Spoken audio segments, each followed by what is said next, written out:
Welcome everybody back to the afternoon session, which again will be devoted to atomic physics. My name is Achim Peters, and I have been asked, and I will not be amiss to say a few words before I give the floor over to Eric on my experience life in the Chu group at the time. So I'm one of the, well, not the first generation of students at Stanford. I joined the group later when the great generation of first students was still around, many of those here, and you will hear their talks later. But I listened closely to Leo's talk when he said what reputation Steve had at Bell Labs, right? If you come in from some other place and, well, he didn't mellow down, and the reputation didn't change, right, when he was at Stanford. So when I announced that I, from Germany, would go to work for Steve at Stanford, I got very much the same responses, right? You really thought about that twice, right? Are you crazy? You really want to do that? You know how many hours in the work you have to, in the week you have to work, right? So not much change there, but still I decided to do it. But I must admit, I almost jumped ship after my first year in Steve's group, right? I had briefly considered looking at the workload and the period it would take me to get a PhD degree, right? And I said, maybe go to a different country, go to France, maybe work for Serge Roche at the time. And I came back and announced that to Steve, right? And I still remember what he told me at the time, said, what? And you want to go and work for those French guys? No way, right? And so then continued on. So, well, you should stay here, right? You can get your PhD degree in, you see, was getting desperate, right? In 3 years from now. And being young and naive, right? I actually decided to stay on. And, well, I didn't regret it. I got a great education, great scientific experience, although obviously the prediction 3 years from now didn't quite hold. But if it had, I would have missed out on a lot of great years and the experience of Steve actually winning the Nobel Prize at the end. So with those few private words, I give the floor over to Eric to tell us nice things about atomic physics.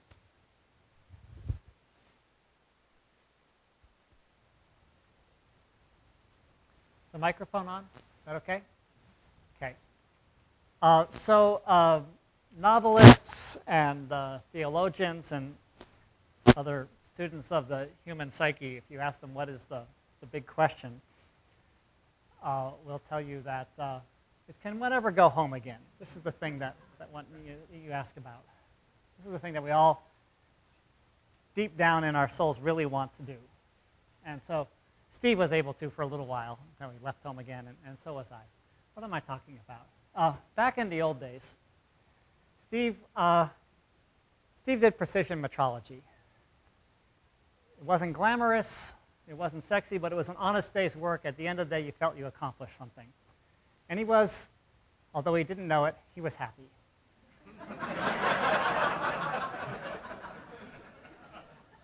But then something turned his head.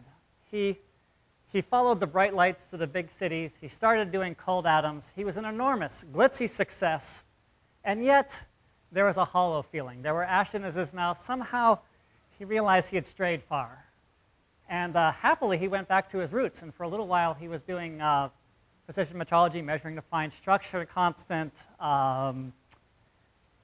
gravity at some, to a very great many digits, and so on. He had come home, and so it's possible to go home. But then, sadly, the bright lights came back on again, and he followed off to the big city of biology and energy and all these other things. And he was very successful at this as well. Started hobnobbing with movie stars and politicians, and sometimes both at the same time. Although I'm told this slide has already come up yet. Unfortunately, I realized you have to get here pretty early if you want to put up that slide for the laugh line.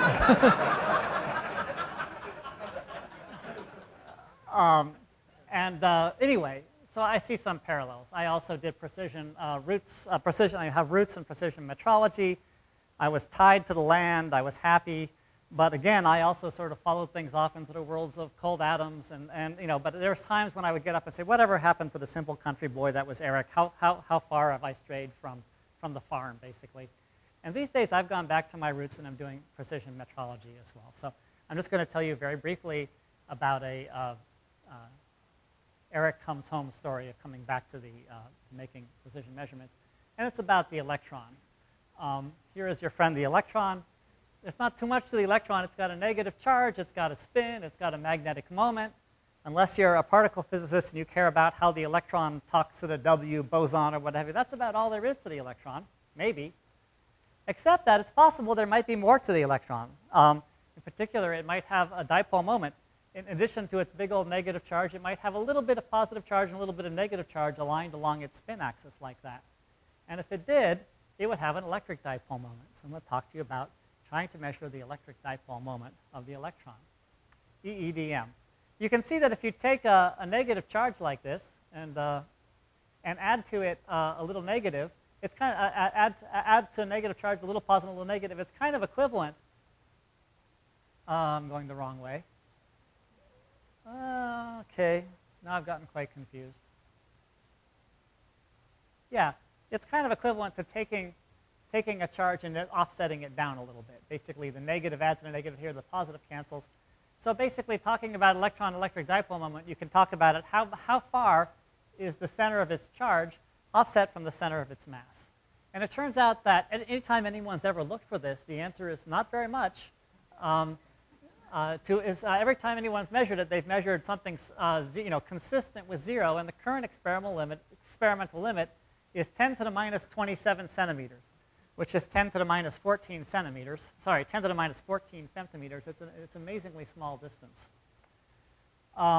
If you were to scale up the electron, the classical radius of the electron to the size of the Earth, basically to the extent it's asymmetric, to the extent it's out of round, it would correspond to the diameter of a virus. And since we're doing a lot of biophysics today, I figured I had to work a biological thing in here somehow. So figure something the size of a virus, and I'm told it's not as big as this, a real virus, on the side of something the size of the Earth, and that's how far the size of the mass of the electron is offset, or it's less than that, the amount that the mass of the electron is offset. And this limit was set as a culmination of a series of experiments in Eugene Cummins' group, and out of a tradition in which, basically sort of the culmination of a tradition in which Steve Chu was originally trained. It's an amazing experiment, and but I do want to ask, is it possible to do another 100 times better than that? So the real question is, why would you ever want to do? Isn't the diameter of a virus on top of the diameter of the world already good enough? And well, maybe and maybe not. But what I want to say is that there's a very long tradition in physics of getting at new particle physics, learning new physics by looking at dipole moments. The classic example is not the electric dipole moment, but the magnetic dipole moment of the electron. It's proportional to some factor g times this sort of dimensionful thing here. And it turns out that the very first time anyone really got a measurement of the electric dipole moment, the magnetic dipole moment of the electron, even when they measured it essentially to 0 significant digits, they measured 2 and not 1. And this was the great triumph of the Dirac equation, the very first attempt, the successful attempt to merge relativity together with quantum mechanics predicted 2. And there it is. That was like the Dirac's equation first big win. You could go a little further and try and measure G a little bit better. You see it's not exactly 2. And sure enough, if you take an electron and you sort of bounce it off a magnetic field, well, it's in the process of bouncing off this magnetic field. It can emit a photon and recollect that photon, and you get a tiny correction to that 2 there. And that was the one of the 2 big early successes, along with, I guess, the Lamb shift of quantum electrodynamics back in the 40s and 50s. And then these days, people have measured the magnetic moment of the electron out to 10 digits or something like that, and it's by far the best test of mini-loop perturbation theory. Okay, so now you can ask the question, could you maybe do better yet? Could you learn about physics which we don't already know about, more physics beyond what we already know about from the electron's magnetic moment? Basically, could the electron emit a virtual dinosaur and then recollect that dinosaur And then from the measurement of the electron magnetic moment, could you learn about the dinosaur-atom or the elephant-atom or some very large particle as yet unknown? The problem is the mass of the electron is very small, and therefore the probability of its emitting even temporarily a very massive particle is not so big. So it turns out that's not so likely. But people have looked at the possibility of doing that with a muon. Muons are more massive, about 200 times more massive. And so sure enough, when people sort of go through it, they think, yeah, there's a very significant correction to the muon's magnetic moment associated with, it's possibly emitting new particles that we don't know about yet. But the problem is, there's also a very large correction to the muon's magnetic moment having to do with its emitting things we do know about. Quarks and protons and neutrons and W particles and what have you, heavy stuff. And unfortunately, it's not possible to calculate that very accurately. And therefore, you can't make a measurement of the muon, or people have tried very hard, but it doesn't appear that they're going to be able to get at new physics that way. So this is the idea behind measuring electric dipole moment, is that the standard model predicts the electric dipole moment to be really small, down here around 10 to the minus 38, which is another 11 orders of magnitude smaller than the current experimental limit. Therefore, if you take at the current experimental limit, if you make an improved measurement, if you see anything at all, you don't have to worry about the so-called standard model background. You're seeing new particle physics. And it turns out that everybody's favorite extension of trying to predict new particles that haven't been seen yet usually falls into this framework of something called supersymmetry. There's a natural scale in supersymmetry for the electric dipole moment, which is within sort of plus or minus an order of magnitude of the current experimental limit. If you could do 2 orders of magnitude better yet, you would be cutting very deeply into the sort of parameter space of supersymmetry. If you do 2 orders of magnitude better yet, either you see something, in which case it's really the first affirmative experimental evidence for supersymmetry which is everyone's favorite extension, or it tells you something about supersymmetry, which is, if it's right at all, it's been especially fine-tuned so as to to set dipole moments equal to 0, which it doesn't otherwise have to be. So, okay, that's why we want to do it. How do we want to do it? Okay, the goofy answer is with a lot of help. It's a fairly complicated experiment we're working on. I collaborate very closely with a theorist, John Bone, and his student, Ed Meyer. Russell Stutz, Laura Sinclair, and Juan Chen Lower, my students. Aaron Leanhart recently started an assistant professorship at Michigan. We have help at Gilla with Jun Yi, who's very, very good at measuring optical photons, Conrad Leonard, who's very, very good at measuring microwave photons, Leinberger and Nesbitt, people who know very much about small molecules. I'm an atomic physicist and only recently got into the world of molecules. And then throughout the world, there's people we've talked to a lot. Bob Field at MIT, Peter Bernath a lot. And there's some theorists in St. Petersburg, particularly Anatolia Titov, who's helped us calculate things about these heavy molecules I'll tell you about. Oh, so it's traditional to give credit to people who have influenced you over the years, even if you haven't directly worked with them. And I mentioned in this particular kind of experiment, people like Ramsey, Pat Sanders, Wyman, and the sort of extended Gene Cummins school. Cummins, sure, but also his students. Over the years, I've stolen a lot of good ideas from them, even if I don't explicitly credit them. They'll recognize the good ideas when I mention them and feel proud about them, even if I don't say, oh yeah, this particular idea I stole from Dima, or this one from Dave. All right, how are we going to do it? Well, how would you measure the electric magnetic moment? You take an electron, you put it in a magnetic field, you get spin up or spin down. They're 2 different energies. You shine radio waves at them, and you can flip them from up to down. And then you measure out some resonance curve. And the center of that resonance curve tells you basically what the magnetic moment is. That's a very standard experiment, electron spin resonance, very old-timey, still very useful. If instead of having just a magnetic field, you also have an electric field, if your electron has an electric dipole moment, that resonance curve will shift ever so slightly. And if you do the experiment twice, once with the electric field up and once with it down, you'll measure 2 different resonant curves, and the difference in that frequency tells you what the electric dipole moment is. So that's all there is to the experiment, really. It's conceptually extraordinarily simple experiment. So what it is that makes a good EDM experiment? Well, first of all, you want to apply a really big electric field so as to take these 2 resonant curves for however big the electric dipole moment is. If you apply a big old electric field, you'll make the corresponding shift in the frequency larger and easier to see. you want to have a long coherence time, so you have correspondingly very narrow resonances. And you want to be able to count lots and lots of spin flips, count whether or not it flips up or flips down. The more of those events you count, the better you can split the line, and the more you can resolve the difference between these two lines, and therefore the smaller value of the dipole moment you're sensitive to. And there's a combined figure of merit having to do with the strength of the electric field you can apply to the electron, how long your coherence time is, and how many spin flips you can count in the attention span of your graduate student. There's a problem, though. If you take an electron, you apply a big electric field to it, the first thing it does is it goes somewhere else very quickly. Electrons don't weigh very much.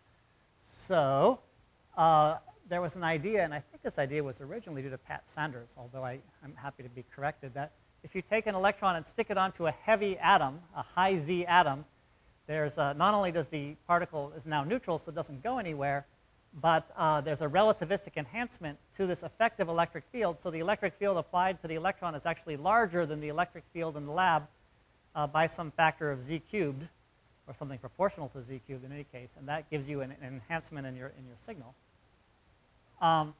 So if we go back now to the existing experimental limit, which, as I say, comes from Gene Cummins' thallium experiment, what did Gene and his group did? They found the biggest atom they could find, which is practically speaking thallium for what they need, which has got a very large Z. They put it in as big an electric field as you can before you start getting lightning bolts in your lab, and they get an effective electric field of this much. Then they take a nice long beam line, and that gives you a couple milliseconds of coherence time, and they jam absolutely as much thallium as you can possibly jam down a beam before it starts coming out in little snowflakes instead of in atoms. And from this is really the sort of combination that ends up giving you this limit in some reasonable amount of time. So we want to do better, 100 times better. Trying to do 100 times better, there's really no point in trying to add incrementally to any of these numbers. These guys have beaten this experiment to death. They've really, really killed it. So you want to try something very different. And the approach we're trying is to use, as our high field electric laboratory, a molecule. The electric fields inside an ionic a polar molecule are much, much larger than the electric fields you can apply anywhere in free space. And therefore, you can, if you embed the electrons you care about inside a molecule and effectively flip the electrons up and down as they live inside this molecule, you can get a much larger field. And you can apply in the lab a relatively small electric field, maybe only 10 volts per centimeter, which can polarize the molecule, and then you get this sort of 9 orders of magnitude enhancement of the electric field that the electrons see. It's sort of like an electric field multiplier. And then you put them, we're planning to work with an ion and a Paul trap, so we get a long coherence time. Obviously, this is an experiment which a lot of people have thought about how well motivated it is, and there's many groups that are trying it. And you can sort of line up all these different groups that are working on this experiment and kind of categorize them depending on how it is they plan to beat Gene Cummins. Are they going to try and do better on the electric field, or are they going to try better on the coherence time, or better on the count rate? And our particular niche is that we're working in a molecule and in a trap. So we're planning to do better than Gene on these two axes. On the other hand, we're working with ions in a trap as opposed to a beam, and so we better do better on these two axes because we're going to do much worse probably than any of these other experiments there. Different people are trying different experiments. The feeling is that this is a sufficiently well-measured, well-motivated project that it's really worth trying at this, getting at this in several different ways. 4 minutes? No problem. But this table is already out of date. I know of three more groups that are working on it that are not on here. What do the lessons of history tell us? Here are some arranged in limit and time, various earlier measurements. You could sort of plot a kind of Moore's law through here where you say, well, about every decade we do about a factor of 10 better. Of course, if you do that, it's sort of pessimistic because it tells you it's going to take another 2 decades to get down to 10 to the minus 29, which seems like a long time even to me. But I actually, when I look at that with my experimenter's eye, I want to fit a different curve to that. I'm going to call that impulse progress. These correspond to various different technological innovations. And there exist 2 new points out here which aren't published yet from groups, particularly Ed Hines, who's working in molecules. He's made a measurement here, and just recently a measurement which he won't tell anyone about, but it's down around 10 to the minus 27, So I sort of figure I'm going to draw a line through there and can confidently predict that by 2010, we should be well under 10 to the minus 29.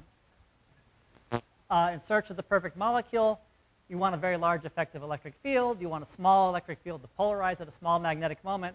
I thought about all these and came up with an actually quite rigorous molecular physics proof that shows you can't do all of those things at once. I told that proof to John Bone, and he said, oh, let me think about it. And he said, no, it's not at all true. It turns out that there's a whole family of molecular curves, heavy molecular fluorides, triplet delta ones, and now there's actually now been 3 new experiments that are set up taking advantage of this particular kind of molecule. This is a family of molecules that John Bone told us about. And they figured out ways of calculating the effective electric field. I'm going to skip along a little bit because I'm basically out of time, but we apply electric field, we rotate it around. Here's what the experiment looks like. We make the molecules. First, not hafnium fluoride, but hafnium fluoride plus hafnium fluoride plus and thorium fluoride plus are our favorite molecules. We make them in the neutral form. They come into our ion trap. We ionize them, and we turn on the trap. And then when they're stuck in the trap, we do this very precision radio frequency spectroscopy on them. And then we dump them out. And it turns out that according to whether or not they've made a radio frequency transition, we can arrange for them to fall onto different parts of this plate, which I don't have time to tell you about. And that's how we'll do our resonance experiment. Here's just some data showing that we can trap hafnium fluoride plus and thorium fluoride plus, our 2 favorite molecules. And we can do spectroscopy. This is mass resolve 2-photon REMPI, in which we're basically getting at the various different spectra in here, and we can fit that and extract rotational temperatures. The gas is pretty cold. Things look pretty good. That's about as far as we've gotten, though. Here, I'm not here to tell you what the electron-electric dipole moment is, but we hope to make progress over the next year or 2 towards getting there. And anyway, I'll jump through this. Basically, to get the good systematic error rejection, you have to be able to reverse the magnetic field, the electric field, and so on. And those are called chops. And so our assertion here is that we've really got the chops. And so we can do systematic error rejection and get to what we hope will be a good sensitivity. So I want to say in conclusion to Steve, congrats on your many, many, many successes. And what I want you to remember that somewhere back out on the prairie, there's a lonely farmhouse with a light there. The precision metrology light is on the porch. And when you get that yearning, come on home. We're waiting for you. Congratulations. Thanks very much.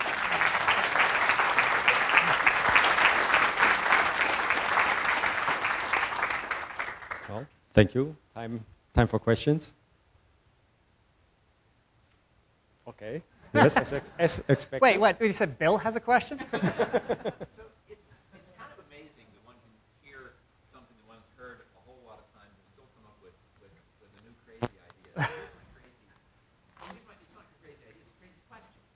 So you tell us about this, how small the measured value of the EDM of the electron is by saying, well, the electron was big as the Earth, and then yada, yada, yada. But of course, as far as we know, the size of the electron is 0. So how should I think about this? Okay. The way you should think about it is it's 10 to the minus 2070 centimeters. In order to compare it to the size of the Earth, I have to pick a radius for the electron. And there's 2 natural radii to pick. One is the Compton radius of the electron, and the other is what's called the classical radius, how big you have to squeeze that much charge to get a relativistic energy, which gives you the mass of the electron. So I picked the one of those which is most challenging. I picked the one of those which corresponds to the smaller of the size, and I actually don't remember which one that is right now. I believe it's the classical radius of the electron in order to do that. It's a PR stunt in any case. We don't. I guess my question is, how should I think about something? I mean, we know from other experiments that the actual size of the electron is smaller than any of those sizes, right? Right. So I.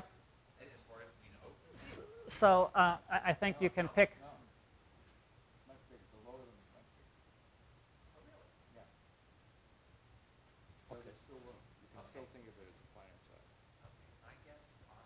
I mean, one way you could think about it is, one way to think about it, Bill, is the fact that the magnetic moment of the electron is not 2, is because of the cloud of particles floating around it. So you could take the G minus 2 and turn that into a size if you wanted to. But Steve has got a better answer.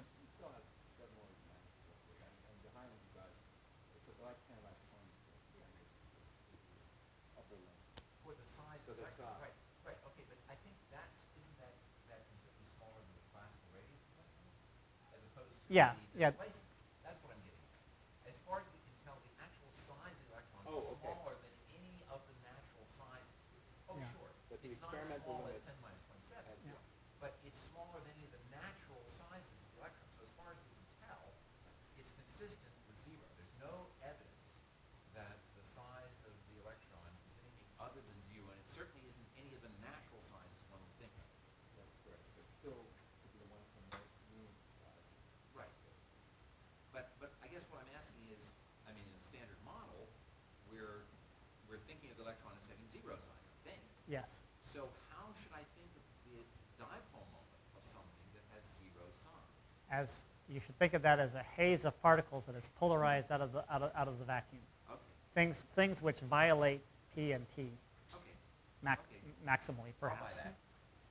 Okay, now that we got you all thinking about the nature of the electron, I think thanks Eric again, and